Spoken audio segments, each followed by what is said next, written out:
আমাদের মহান মুক্তিযুদ্ধের মাস মার্চ। আমরা মুক্তিযুদ্ধে শহীদ, মুক্তিযুদ্ধে যারা অংশগ্রহণ করেছেন সেই সব বীর মুক্তিযোদ্ধা এবং সেই সময় যারা প্রত্যক্ষ ও পরোক্ষভাবে আমাদের এই স্বাধীনতা যুদ্ধের সঙ্গে জড়িত ছিলেন তাদেরকে শ্রদ্ধা জানিয়ে গাছের চারা উপহার দিচ্ছি আমাদের এই বৃক্ষভূমি শিক্ষার্থীদের।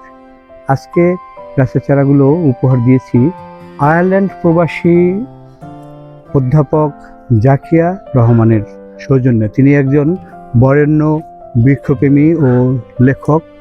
তাকে জানাই আমাদের পক্ষ থেকে ধন্যবাদ। জাকিয়া আন্টিকে শুভেচ্ছা। প্রিয় জাকিয়া রহমান, আপনাকে জানাই আমাদের অন্তরের অন্তঃস্থল থেকে শ্রদ্ধা ও শুভেচ্ছা।